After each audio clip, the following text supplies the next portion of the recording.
Magandang araw po, ako po si Mark Christian Piña at sa bidyong ito ibabahagi ko po ang aking kritikal na refleksyon tungkol sa pelikulang Bonifacio ang Unang Pangulo na pinagbidahan ni Robin Padilla.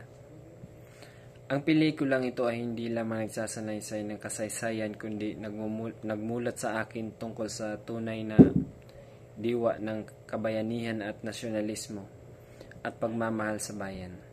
Habang pinapanood ko ang pelikula, napagtanto ko na si Andres Bonifacio ay hindi isang lider ng katipunan lamang kundi simbolo ng tapang, sakripisyo, kalayaan ng bansa. Hindi siya perpektong taong, ngunit kanyang malasakit sa kapwa Pilipino ay inang bayan na tunay na kahanga-hanga.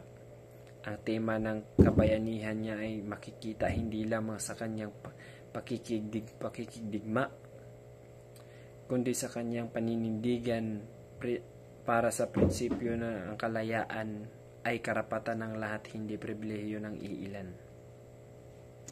Sa kabilang banda, pinakita rin ng pelikula ang isyu ng inggitan, kapangyarihan at pagkawatak-watak sa hanay ng mga revolusyonaryo. Sa tingin ko ay patuloy pa rin umiiral sa ating lipunan ngayon. Hanggang ngayon, makikita natin kung paano ang politika at pansariling interes ay minsang nauuna kaysa kabutihan ng nakararami. Ang pelikula ay nagsilbing salamin sa ating kasalukuyang panahon na kailangan rin natin ng mga Bonifacio sa lipunan, matapang, makatao at tapat sa bayan. Bilang isang kabataan, ang pelikulang ito ay nagbigay sa akin ng inspirasyon na mahalin ang bayan hindi lamang sa salita kundi sa gawa. Ang nasyonalismo ay hindi lamang pinapakita sa pagtaas ng bandila o pag-awit sa pambansang awit, kundi sa pagiging responsable, matapat at may malasakit sa kapwa.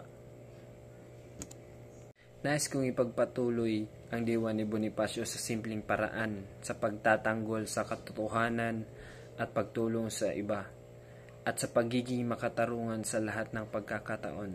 Sa huli, ang pelikulang Bonifacio ang Unang Pangulo ay nagpapaalala sa atin ng tunay na kabayanihan ay hindi naluluma. Ito ay buhay sa bawat Pilipinong lumalaban para sa tama at sa katarungan.